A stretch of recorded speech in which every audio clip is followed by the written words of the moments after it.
In 1985, Doctor Who is best known for its violence on the screen, its colorful Doctor, and the politics behind the scenes. On the 5th of January 1985, Colin Baker's first full season will begin.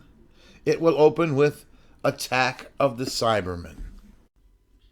Doctor Who would also return to Saturday nights, but now in a 45-minute format that was longer than anything previous. This was similar to last year's Resurrection of the Daleks.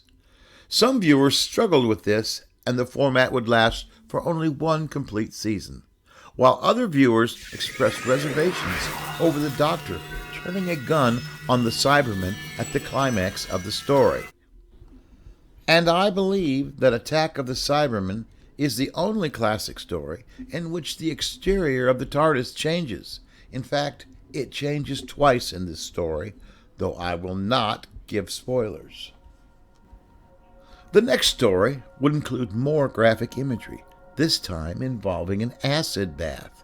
In Vengeance on Varos, Nabil Shabin provided a memorable character, Syl, a slug-like alien who reveled in the televised torture of criminals. The methods of dispatch in The Mark of the Rani were rather more novel, including a landmine that would turn its victim into a tree. For this story, the Master was to be joined by the Rani, a renegade time lady with a talent for chemistry. Patrick Troughton enjoyed his returns in The Three Doctors and The Five Doctors, so the two Doctors brought the Second Doctor and Jamie back to the program, joining the Sixth Doctor and Perry for a skirmish with the Santarans. Robert Holmes' light-hearted script was partly filmed in Santa Cruz and Genoa in Spain. The Two Doctors was another story that led critics to question the level of violence in the show. Though more seriously, around this time, JNT learned that Micheal Grade, the controller of BBC One, and Jonathan Powell, the BBC's head of drama, were also unhappy about the direction the series was taking. It wasn't just the violence that concerned Grade. He later told journalists that he was also worried about its cost and declining viewing figures. On the 27th of February 1985, Micheal Grade became the most vilified person in Doctor Who history when he announced that plans for the next season were scrapped while the program was prescribed an enforced rest and a rethink. Fans perceived the decision as a near cancellation. They were further dismayed by the next story, Timelash, even though it boasted one of the series' most visually arresting villains in the Borad. The season closed on a return to form as Graham Harper directed Eric Saward's Revelation of the Daleks. With Davros's macabre scheme confounded, Part 2 was due to end with the Doctor offering to take Perry to Blackpool. The comment was designed to lead into The Nightmare Fair, a season 23 story written by Graham Williams. Revelation of the Daleks was instead curtailed on a freeze frame, as the future of Doctor Who hung in the balance. In 1985, there are 6 stories and 13 episodes in Doctor Who, and we'll start with Attack of the Cybermen. The Doctor and Perry will avoid collision with Halley's Comet, responding to an emergency call from 1985 Earth, only to be captured by the Cybermen and end up on the planet Talos.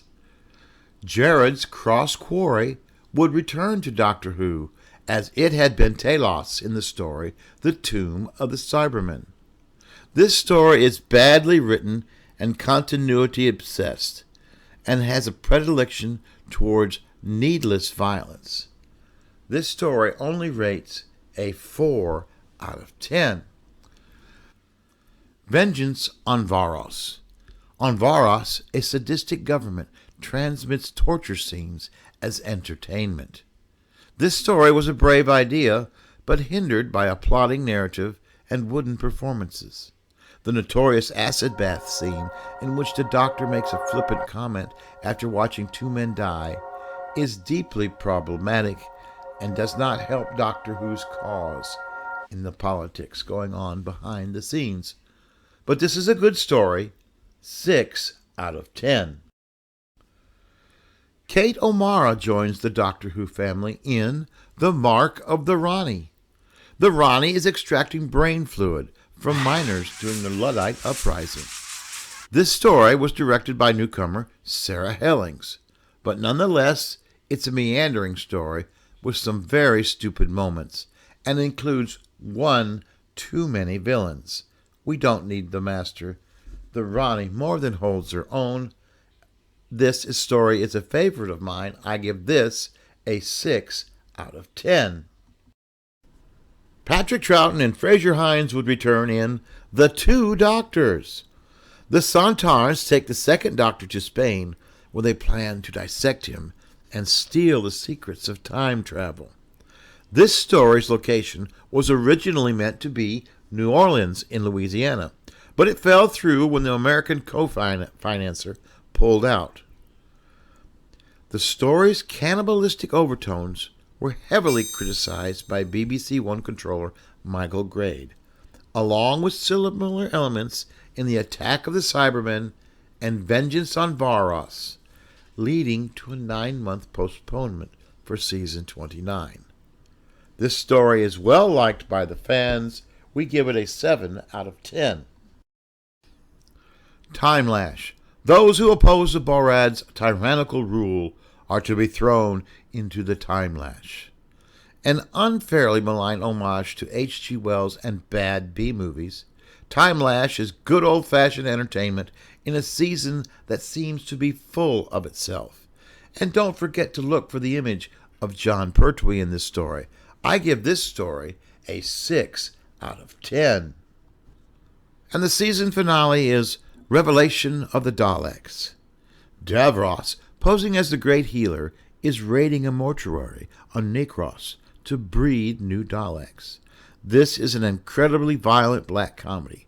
Graham Harper's direction is visceral, but the actors appear to be having a whale of a time, and it's all held together by Roger Lim's spine-chilling music.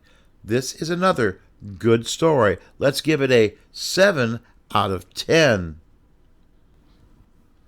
Now, I thought season 22 was pretty good.